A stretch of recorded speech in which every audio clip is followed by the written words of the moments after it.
쉘 에너지 스타디움에 들어서는 순간 나는 공기가 달라진 것을 느꼈습니다. 휴스턴이 공식 매진을 발표한 이 경기, 오렌지색 물결이 좌석 위로 출렁이고 있었고 그 사이사이로 검은색과 금색 유니폼을 입은 우리 원정 팬들의 함성이 섞여 들었습니다. 라커룸에서 소니를 마주쳤을 때 그는 평소와 다름없이 차분한 표정이었습니다. 하지만 그의 눈빛만큼은 달랐습니다. 일주일 전 LA 메모리얼 콜리시엄에서 메시의 인터 마이애미를 꺾었을 때, 그리고 콘카카프 챔피언스컵에서 레알 에스파냐를 상대로 리듬을 유지했을 때 보여준 그 날카로운 집중력이 다시 켜져 있었습니다. 소니가 나를 보며 말했습니다. 마크, 오늘 휴스턴은 거칠게 나올 거야. 보구씨가 여기 온 뒤로 자신감이 붙었을 테니까 초반에 주눅 들지 말고 세트피스 기회가 오면 절대 놓치지 마. 소니의 말투에는 이상할 만큼의 확신이 담겨 있었습니다. 나는 그의 눈빛을 보며 고개를 끄덕였습니다. 킥오프 휘슬이 울렸습니다. 그러나 경기 초반 동안 LAFC는 리듬을 찾지 못했습니다. 소니와 부앙가를 향한 최종 패스의 연결고리가 끊어졌고 오히려 휴스턴이 더 위협적으로 나왔습니다.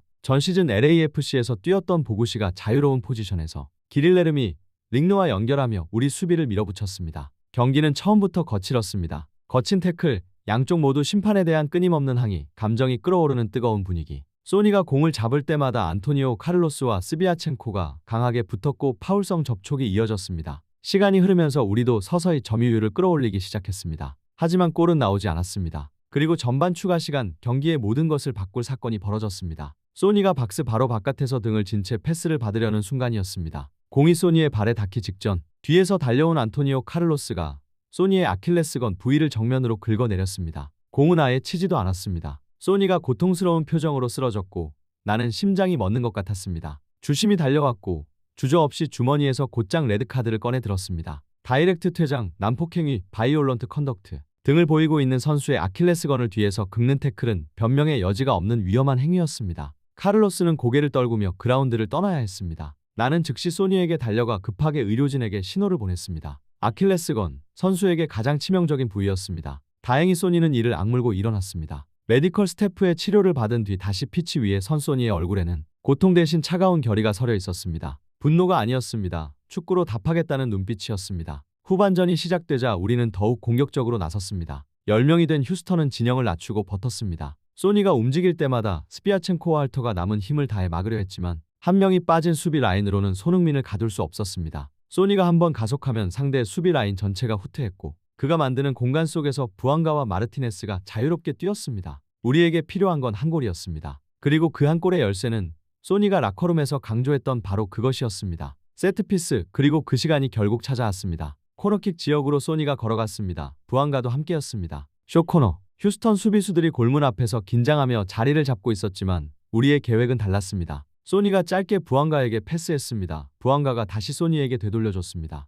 짧은 원투. 이 두 번의 패스 교환이 휴스턴 수비의 시선을 코너 지역으로 고정시켰습니다. 수비수들이 소니와 부앙가 쪽으로 쏠리는 그 찰나 소니의 시야가 안쪽을 향했습니다. 소니의 눈이 나를 찾았습니다. 나는 박스 바깥 충분한 공간이 열려있는 위치에 서 있었습니다. 쇼코너 루틴에서 휴스턴 수비가 코너 지역으로 쏠린 틈에 나 혼자 프리한 상태로 남아있었던 것입니다. 소니의 패스가 정확하게 내 발 앞에 깔렸습니다. 나는 공을 받는 순간 주위를 둘러볼 필요도 없었습니다. 이미 알고 있었습니다. 소니가 라커룸에서 말한 바로 그 순간이 왔다는 것을. 세트피스 기회가 오면 절대 놓치지 마. 나는 망설이지 않았습니다. 중거리 슈팅, 공이 발을 떠나는 순간 시간이 멈춘 것 같았습니다. 볼은 빠르게 회전하며 휴스턴 수비수들 사이를 꿰뚫고 날아갔습니다. 내 슈팅은 너무 정확했고 본드의 손끝을 비웃듯 볼이 골네트를 흔들었습니다. 그 순간 쉘 에너지 스타디움의 오렌지색 물결이 순간 정지했고 그 침묵을 뚫고 우리 원정 팬들의 폭발적인 환호가 터져나왔습니다. 나는 주먹을 불끈 쥐며 달렸습니다. 그런데 나의 발은 팀 동료들이 달려오는 쪽이 아닌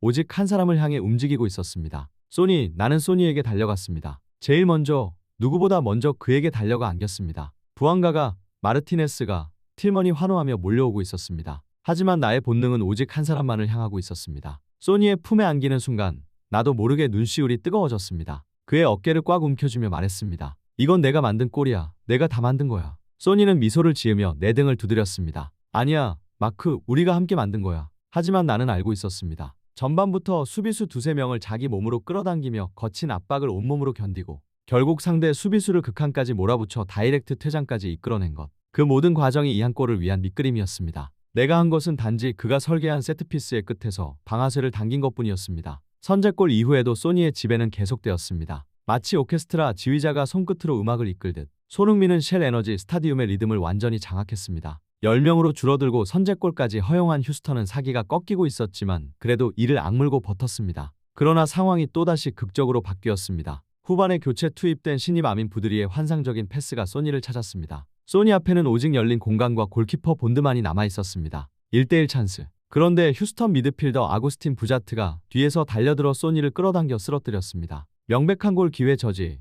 주심이 다시 레드카드를 꺼내 들었습니다. 이 경기 두 번째 다이렉트 퇴장이었고 두 번 모두 손흥민에 대한 파울에서 나온 것이었습니다. 휴스턴은 9명이 되었습니다. 남은 시간은 아직 20분 가까이 남아있었고 LAFC에게는 경기를 완전히 끝낼 기회가 주어졌습니다. 82분 우리는 또 다시 코너킥을 얻었습니다. 이번에도 숏코너. 부안가가 소니에게, 소니가 다시 나에게 연결했습니다. 선제골을 넣은 그 장면과 똑같은 패턴이었습니다. 휴스턴 수비가 설마 또 라고 생각하는 순간 나는 슈팅 대신 옆에 있는 에우스타키우에게 패스를 선택했습니다. 이번 시즌 새로 합류한 에우스타키우는 단 한 번의 터치로 상황을 판단했고 20야드 밖에서 로켓 같은 슈팅을 날렸습니다. 본드가 또다시 몸을 날렸지만 이번에도 역부족이었습니다. 2대0 에우스타키우의 LAFC 데뷔골이자 쐐기골이었습니다. 소니가 또 한 번 세컨드 어시스트를 기록했고 나 역시 이 시즌 첫 어시스트이자 커리어 44번째 어시스트를 기록했습니다. 경기가 끝났습니다. LAFC는 2019년 7월 12일 이후 처음으로 휴스턴 원정 승리를 거뒀습니다. 거의 7년 만이었습니다. 그리고 2026 시즌 전대회 포함 4연승, 구단 역사상 최초의 시즌 개막 4연승이었습니다. 12일간 4경기에서 상대를 12대1로 압도한 완벽한 출발. 그 중심에는 두 골 모두의 세컨드 어시스트를 기록하고 상대 레드카드 2장을 모두 유발한 손흥민이 있었습니다. 손흥민과 함께한다는 것. 그것은 단순히 좋은 팀메이트와 함께하는 것 이상의 의미였습니다. 그것은 축구가 무엇인지, 팀워크가 어떻게 승리를 만들어내는지, 그리고 진정한 리더가 어떻게 어떤 역경 속에서도 동료들에게 길을 열어주는지를 가장 가까이에서 배우는 시간이었습니다. 나는 계속 떠올랐습니다. 왜 나는 본능적으로 소니에게 달려갔을까? 그것은 존경이었습니다. 등을 보이고 있는데 뒤에서 아킬레스건을 긁혀도 보복하지 않은 사람. 내가 다급히 의료진을 부르며 살필 때 고통 속에서도 이를 악물고 다시 일어선 사람. 그리고 일어서자마자 분노 대신 축구로 답하겠다는 눈빛을 보여준 사람. 13년 넘는 프로 커리어 동안 수많은 선수들과 함께했지만 손흥민은 차원이 달랐습니다. 기술이 아니라 정신력, 그것이 내가 본 손흥민의 진짜 위대함이었습니다. 소니 곁에서 뛰는 지금 이 시간이 내 커리어의 가장 값진 선물처럼 느껴졌습니다. 나 혼자 빛나는 것이 아니라 위대한 선수를 믿고 그가 빛날 무대를 만들어주는 것. 그 과정 속에서 나 또한 성장하고 있다는 사실을 오늘 경기를 통해 다시 한번 깨달았습니다. 앞으로 나는 한 가지에 집중하려 합니다. 소니가 그 놀라운 능력을 발휘하는 그 순간, 그가 더 자유롭게 뛸 수 있도록 공간을 만들고 그가 만들어주는 기회를 절대 놓치지 않는 것. 그게 이 팀을 위해, 그리고 나 자신을 위해 가장 확실한 길이라고 믿습니다.